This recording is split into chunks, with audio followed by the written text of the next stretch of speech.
नमस्कार, मैं नगमा और आप देख रहे हैं हम लोग तमाम लोग दिल्ली की जहरीली हवा में सांस लेने के लिए मजबूर हैं। और आपने आज ही नहीं बाकी पिछले 3-4 दिनों से अगर कोई भी अखबार देखा होगा तो इस तरह की हेडलाइंस जो हैं ये बहुत आम है। आज भी तमाम अखबारों में, मेरे हाथ में टाइम्स ऑफ इंडिया है जिसमें लिखा है breathless in smoke house Delhi. Delhi जो है वो गैस चेंबर है, सांस लेना मुश्किल है, इमरजेंसी के हालात हैं।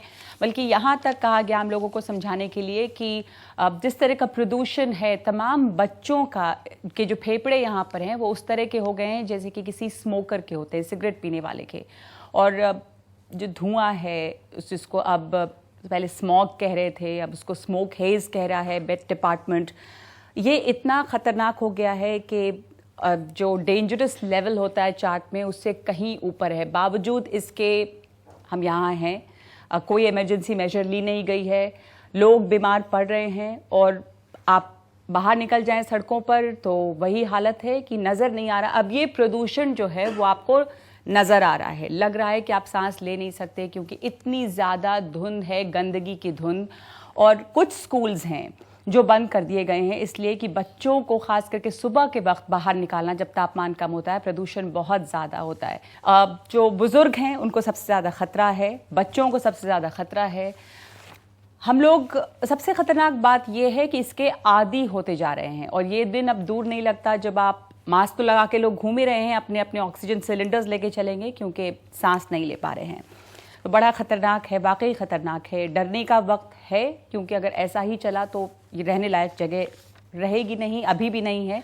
हमारे साथ पैनल पे बहुत सारे लोग मौजूद हैं इस चर्चा के लिए कि दिल्ली की ये हालत है क्यों, अगर ये हालत है तो हम करें क्या, और क्या इमरजेंसी सिचुएशन, ये जो आपातकाल है हवा और प्रदूषण को लेकर, इसके लिए क्या आपातकालीन कदम उठाए जा सकते हैं कि इसको रोका जा सके। आपने चाइना के बारे में, बीजिंग के बारे में अक्सर सुना होगा, तमाम शहर बंद हो जाता है, प्रदूषण वहाँ भी बहुत ज़्यादा है, पर जैसे ही ये बहुत डेंजरस लेवल पे जाता है शहर को बंद कर दिया जाता है ताकि जब तक ये प्रदूषण कम ना हो तब तक गाड़ियाँ सड़क पर ना निकलें, स्कूल्स नहीं खुलें।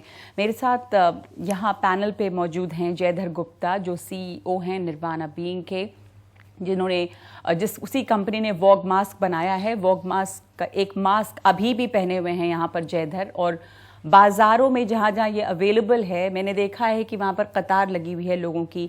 मास्क की बिक्री बढ़ गई है। एयर प्योरीफायर्स जिनके पास इतने पैसे हैं कि वो ख़रीद सकें, एयर प्योरीफायर्स की बिक्री बढ़ गई है 50%। अब मेरे साथ निमिता गुप्ता हैं जो फाउंडर हैं एयरवेदा की। अब एयरवेदा फेसबुक पर खास करके बहुत एक्टिव है लोगों में जागरूकता फैलाने के लिए कि आप क्या क्या कर सकते हैं प्रदूषण से बचने के लिए। मंजू गुप्ता प्रिंसिपल हैं कोठारी इंटरनेशनल स्कूल की। विवेक चट्टोपाध्याय हैं programme manager air pollution control unit centre for science and environment.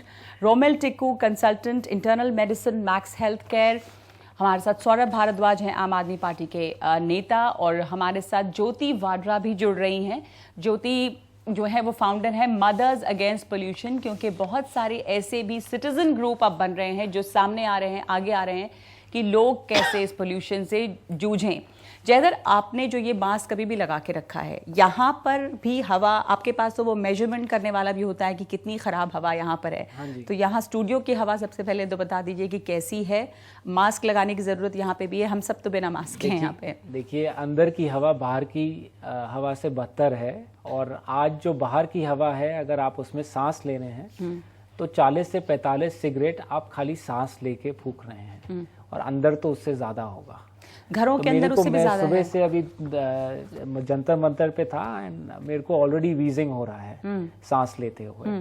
तो बहुत ही ज़्यादा दुर्दशा है, और ये मैं इसको कहूँगा ये जो लेवल्स बाहर हैं ये वायु प्रदूषण नहीं है, अब ये केमिकल वॉरफेयर की लेवल्स हैं। जी जी, ये इमरजेंसी लेवल तो सिर्फ 5 गुना है लेवल्स। रोमेल टिक्कू, आप ये बात बता पाएंगे कि कहा जा रहा है कि आप चलिए भी मत, घर के अंदर रहिए, कोई फिजिकल एक्टिविटी मत कीजिए, तो इसमें कहाँ मैराथन और कहाँ रणजी खेल पाएंगे? तो होना ही नहीं चाहिए बिल्कुल भी। बाहर निकलना ही इस टाइम पे बहुत ज्यादा प्रॉब्लम दे सकता है लोगों को, स्पेशली जिनको ऑलरेडी चेस्ट रिलेटेड प्रॉब्लम्स हों, जैसे COPD है, ब्रोंकाइटिस है, या जिनको हार्ट इश्यूज है, स्ट्रोक हुए हैं, या इम्यूनो कॉम्प्रोमाइज पेशेंट्स होते हैं, उन्हें तो अंदर ही रहना चाहिए, बाहर तो बिल्कुल ही नहीं निकलना चाहिए। क्योंकि इस टाइम पे जैसे ही बता रहे हैं लेवल्स बहुत ही ज्यादा है, hazards levels, not even unhealthy.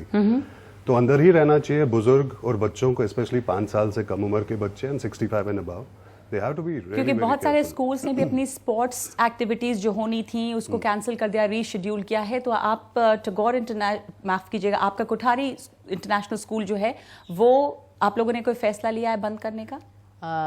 Definitely if the levels continue we will close it down. हम लोग बंद करने का, तो पिछले 4-5 दिनों से तो यही हालत है, दिवाली के अगले दिन से तो यही हालत है। हालत यही है। तो हमने जितनी बाहर आउटडोर एक्टिविटीज हैं वो सब क्लोज करके, बच्चे बाहर नहीं जाते हैं और सैटरडे संडे छुट्टी ही रखी है। जी, संडे तो छुट्टी ही है, सैटरडे वाज क्लोज। पर स्कूल की तरफ से आप लोग और क्या कदम उठाते हैं, जैसे कोई एडवाइजरी जारी करना कि बच्चे मास्क पहने, या ज्यादा से ज्यादा बच्चे जो है वो बस में आए, प्राइवेट व्हीकल्स कम इस्तेमाल करें, क्या ऐसी कोई कदम क्या करना है और क्या नहीं करना है जी उसका ध्यान रखते हुए हमने सभी पेरेंट्स के लिए एक नोटिस वीक, हम लोग सर्कुलर कहते हैं उसको, वो जारी किया है और सबको भेजा है।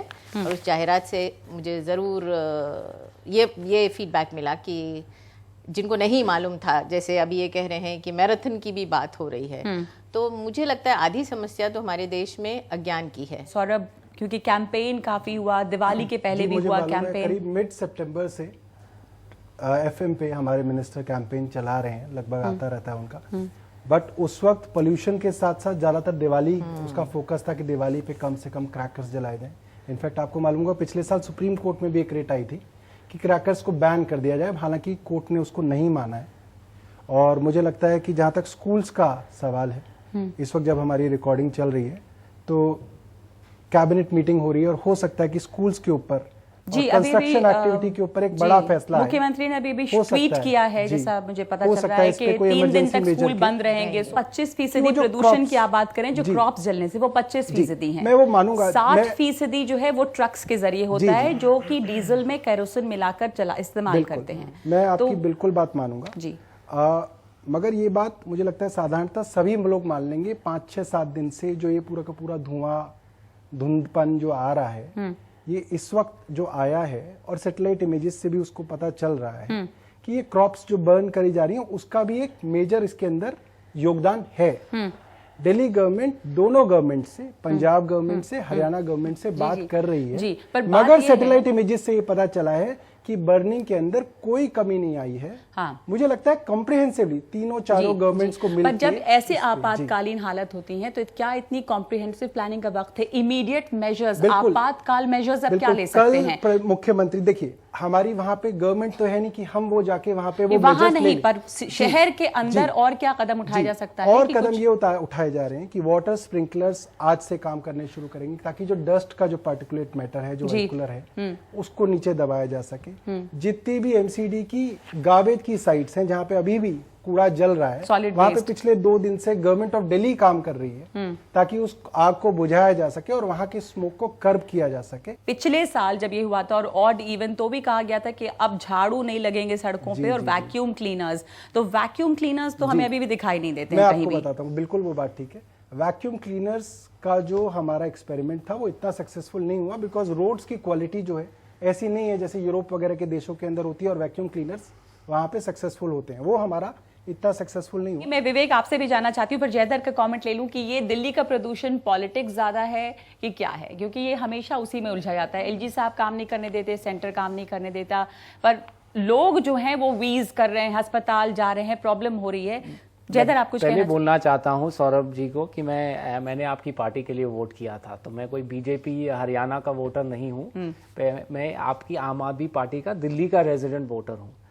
हम 2 साल से ऐसी पैनल्स में आ रहे हैं आम आदमी के रिप्रेजेंटेटिव्स के साथ, जो ये हम कॉम्प्रिहेंसिव प्लान के बारे में सुन रहे हैं, जो कोई कॉम्प्रिहेंसिव क्या बेसिक हेल्थ एडवाइजरी प्लान भी नहीं आ रहा है, कोई इमरजेंसी रिस्पॉन्स प्लान नहीं आ रहा है। We are in an emergency for the last 10 days. You are responsible. You are government of Delhi. Don't point a finger at Haryana and don't point a finger at BJP. You are responsible for Delhi. I'm sorry. For 2 years we have been listening to your nonsense. आधे घंटे पहले हम studio के बाहर आपके यहाँ बैठे हुए थे, आपका जो ड्राइंग रूम होता है वहां पे इन्होंने मुझे बोला ना हमने आपको आज तक वोट दिया और इस बार भी कोशिश करेंगे कि आपकी सरकार ना बने। अब ये स्टूडियो में आके कहने लगे कि मैं आपका वोटर, क्योंकि ये सुनने में बड़ा अच्छा लगता है कहना कि मैं आपका वोटर था, मैंने आपको वोट दिया था, आप बकवास। मैं अनबायस्ड हूं। मैं आपकी बात, मैं वायु प्रदूषण के लिए केयर करता हूं क्योंकि मेरे बच्चे हैं और मेरे माँ बाप हैं। कह रहा हूँ सर जो आपने स्टूडियो के बाहर कही और स्टूडियो के अंदर किया, मैम ने जो कही वो भी बात मैं आपको मैम की बात के कहने से पहले ही मैं मैम की बात बता दूं। आपका रोल क्या है? एक एक करके बात रोल क्या है? सौरभ जी आप सबको बताइए। ऐसे कोई कुछ नहीं बोल पाएगा जी। मैडम जी ने मुझे बाहर स्टूडियो में आते ही बोला कि आपके वो जो वोटर हैं, वो जो झुग्गी झोपड़ी वाले और रिक्शे वाले हैं, आप उनको सिखाते क्यों नहीं है? मैंने मैडम से कहा मैडम आपके दिल में इतना बायस क्यों है? आप भी हमारे वोटर हैं। पॉलिटिक्स हो रही है। आप मेरे को ये बता दीजिए आपका रोल क्या है? पॉलिटिक्स के अलावा आपका रोल क्या है? सौरभ, समस्या ये है कि अगर साल दर साल ऐसे पैनल पे यही डिस्कशन होगा कि 2 साल से आप यहाँ के पॉलिटिक्स कर रहे हैं, आप रोल बताइए तो अपना। विवेक जी, मैं एक मिनट, एक्सपर्ट्स की बात हो रही है। अभी भी मुख्यमंत्री ने ट्वीट किया कि एक्सपर्ट्स से मिलकर, पर हर साल जब ये इमरजेंसी होती है कहा जाता है हम एक्सपर्ट्स से मिलकर कॉम्प्रिहेंसिव प्लान बनाएंगे। इस वक्त ये इमरजेंसी है तो कॉम्प्रिहेंसिव प्लान की जरूरत है या इमरजेंसी मेजर्स? क्या सजेस्ट करेंगे आप ये भी करने के लिए? देखिए, कॉम्प्रिहेंसिव प्लान सरकार ने काफी बार बना लिया है। IIT कानपुर ने रिकमेंडेशंस दिए थे जो कि इम्प्लीमेंट नहीं हो रहे हैं। हमारी ये एटीट्यूड हो गई है कि आग लगने पर हम कुआं खोदते हैं। स्थिति जब बहुत ही खराब हो गई है, यहाँ पर इस वक्त भी बहुत ही खराब हो गई स्थिति। अब हम सोच रहे हैं कि हम क्या करें।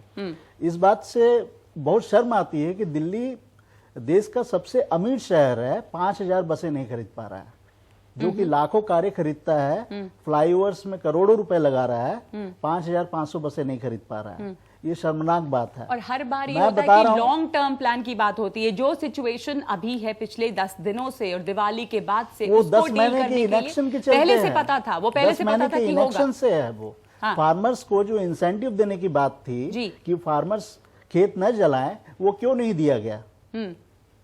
क्यों नहीं दिया गया? तो जब वो जला रहे हैं तब आप जाके उस राजनीति के तहत फार्मर्स स्टबल जला रहे हैं, वो ठूठ जला रहे हैं, इस वजह से राजनीति है। वो भी राजनीति नहीं, उनका एक दिक्कत यह है कि उनका सोइंग सीजन आने वाला है, उनके पास वक्त नहीं है कि वो उसको कैसे मैनेज करें। सरकार के तो पास वहां की सरकारें उसको रोकती नहीं है। एक सेकंड, कोई फर्क नहीं पड़ता। इंसेंटिव देना पड़ेगा, मशीनें देनी पड़ेगी ताकि उसका एक उपयोग हो सके। आप किसानों को जेल में डाल सकते हैं, ठीक है, पर उससे समस्या हल नहीं हो रही है। 12 महीने का वक्त था। भारत सरकार ने, पंजाब सरकार ने, दिल्ली सरकार ने, मैं किसी पार्टी को मैं दोष नहीं दे रहा हूं, वो लीडरशिप नहीं दिखाई कि ये समस्या हल हो सके।